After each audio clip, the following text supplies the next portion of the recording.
2022 में सांड का बहुत बड़ा मुद्दा था, आपने किसानों का मुद्दा उठाया। लखीमपुर खीरी में किसानों का मुद्दा कितना बड़ा था, बहुत सारे ऐसे मुद्दे सिलसिलेवार तरीके से खड़े थे। उसके बावजूद जब विधानसभा का चुनाव होता है, बीजेपी 250 सीटें क्रॉस कर जाती है, समाजवादी पार्टी 111 पर रह जाती है।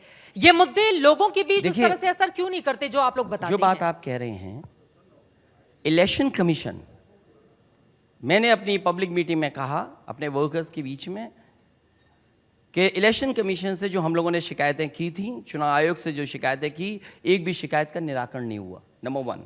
नंबर 2, हमने कहा कि हमारे वोट काटे जा रहे हैं अधिकारियों से मिलकर के, और मैंने कहा मंच से कि समाजवादी पार्टी के समर्थकों का बीजेपी ने चुनाव आयोग से मिलकर के हजारों वोट काटे।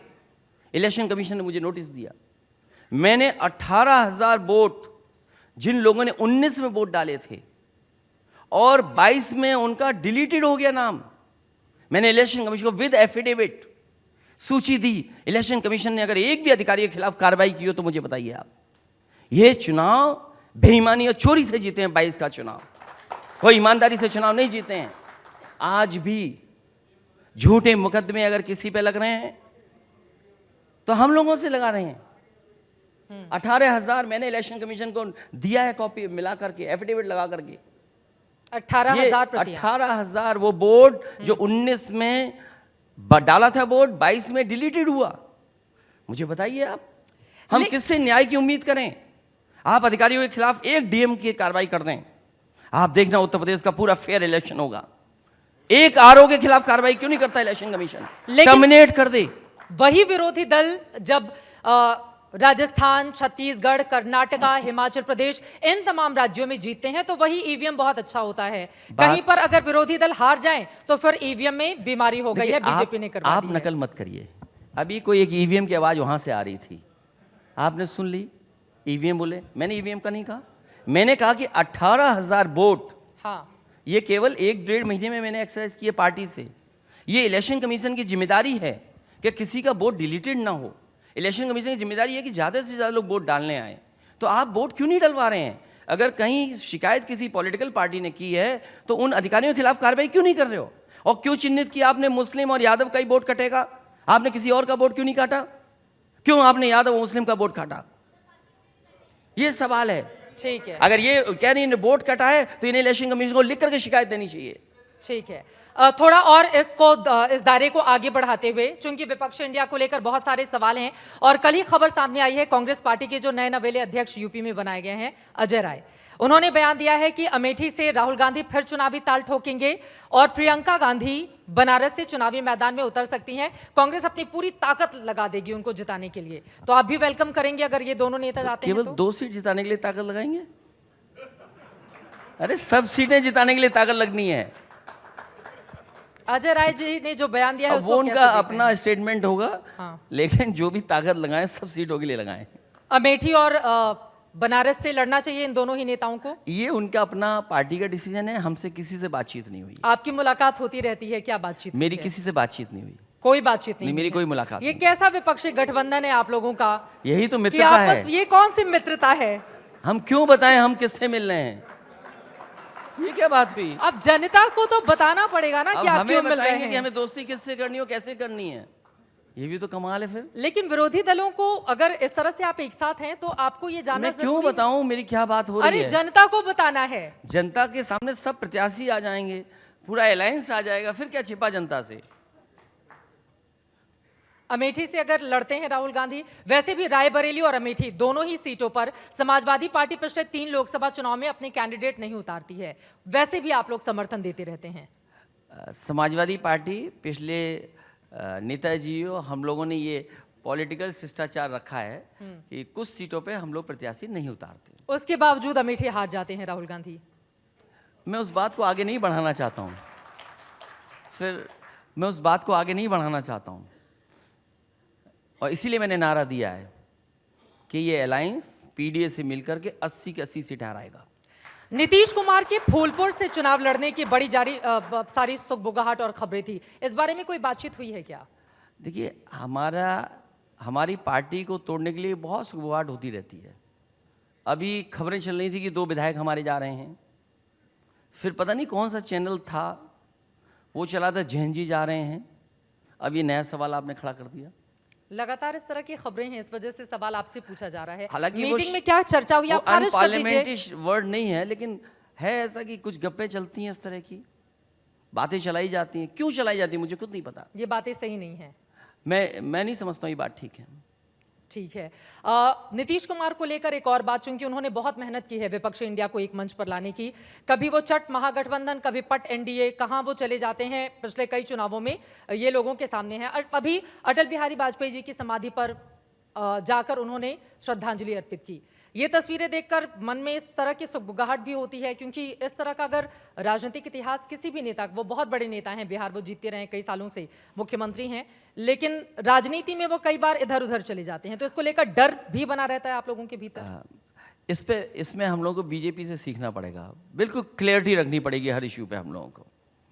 कौन से इश्यू पर? कोई इश्यू हो, हर इश्यू पे बिल्कुल क्लियरिटी रखनी पड़ेगी। उधर महाराष्ट्र में जब शरद पवार और अजित पवार आपस में मिलते हैं तो भी दिल की धड़कनें बढ़ जाती हैं आप लोगों की। मैं इतनी बड़ी राजनीति नहीं करता, मैं केवल यूपी तक सीमित हूँ। कौन किससे मिल रहा है, कौन किससे कहाँ जा रहा है, मुझे नहीं पता। इसीलिए मैंने कहा कि अगर बीजेपी को हराना है तो बिल्कुल क्लियरिटी होनी चाहिए कि ये हमारा अलायंस है, ये लोग हैं, हम ये मुकाबला करेंगे इनसे। सलाह तो देनी पड़ेगी ना आपको। अगर तो इंडिया पूरे देश की बात हो रही है, यूपी की तो बात हो नहीं रही है, तो फिर मतलब महाराष्ट्र में अगर इस तरह की स्थिति बनेगी, उसका असर तो उत्तर प्रदेश पर भी पड़ेगा ना। ये सलाह का मंच नहीं है, ये आपके सवालों का मंच है। और जो सलाह वाला मंच है वो 31 और 1 तारीख को है मुंबई में। क्या सलाह देने जा रहे हैं आप वहां पर? मैं बस कहा ना आपसे कि हर इश्यू पे हमें बिल्कुल क्लियरिटी होनी चाहिए।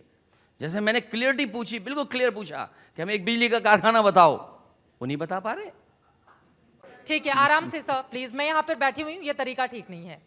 अखिलेश जी, मेरा ये सवाल है, आपने कहा कि यूपी की पॉलिटिक्स पर मैंने अपना पूरा जोर लगा कर रखा हुआ है। फिर से मैं घूम कर आऊंगी, तमाम मुद्दे जो आप लोगों ने 2017, 19, 22 में उठाए हैं, वही मुद्दे अलग अलग रूपों में निकलकर सामने आ रहे हैं। अभी नितिन गडकरी जी थे, उन्होंने कहा है कि जो दुकान दिवालिया हो जाती है उसका बोर्ड बदल दिया जाता है। इसी वजह से आप लोगों ने अब यूपीए को हटाकर इंडिया नाम कर दिया है, लेकिन उससे कुछ होने जाने वाला नहीं है। तो इसका मतलब उनके सब घोषणा पत्र दिवालिया हो गए। इसका मतलब सब घोषणा पत्र दिवालिया हो गए। इसीलिए तो G20 है, इसीलिए G20 है क्या? वो एनडीए और इंडिया पर उन्होंने कहा, इंडिया, यूपीए ने जैसे अपना नाम तो बदलकर वही बात तो इंडिया मैं रख कह रहा लिया, हूं। एनडीए तो लगातार मैं उनसे बना हुआ है सहमत एक ही हूं, नाम। मैं उनसे सहमत हूं। इसका मतलब उन्होंने जो जनता के सामने मैनिफेस्टो रखे थे वो सब दिवालिया हो गए। आपने कहा कि किसान की आय दोगुनी होगी, कहाँ आय दोगुनी हुई? आपने कहा करोड़ों नौकरी दी जाएंगे, कहाँ नौकरी दी? आपने कहा कि यूपी में 5 एम्स बनेंगे, कहाँ 5 एम्स बने हैं? आपने कहा यूपी में IIM आएगा, कहाँ IIM मिला?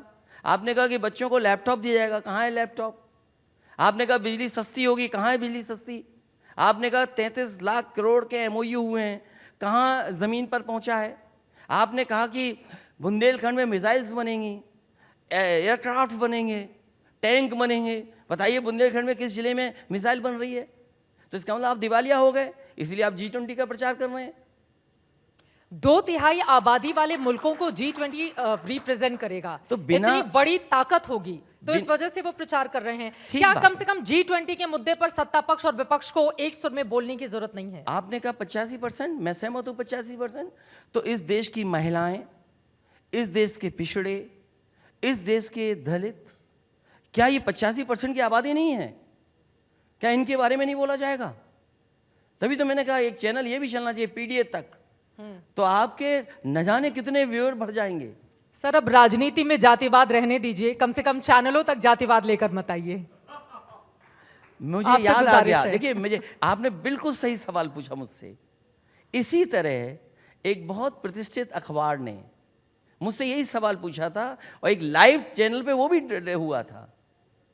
देखिए, अगर आप 85% दुनिया की एक गरीबी आबादी की बात कर रहे हैं, तो देश की जो 85% आबादी जो गरीब है, उसके बारे में भी तो सोचना पड़ेगा। उनका सामाजिक स्तर क्या है? क्या उनके बीच में पढ़ाई लिखाई पहुंच गई? क्या उनके स्वास्थ्य सेवाएं बेहतर है उनके बीच में? तो अगर उनके बारे में हम कास्ट सेंसस कहें तो क्या गलत कह रहे हैं हम? और बिना कास्ट सेंसस के उनको सामाजिक न्याय दे पाना मुश्किल है, उनको बराबरी पे लाना मुश्किल है।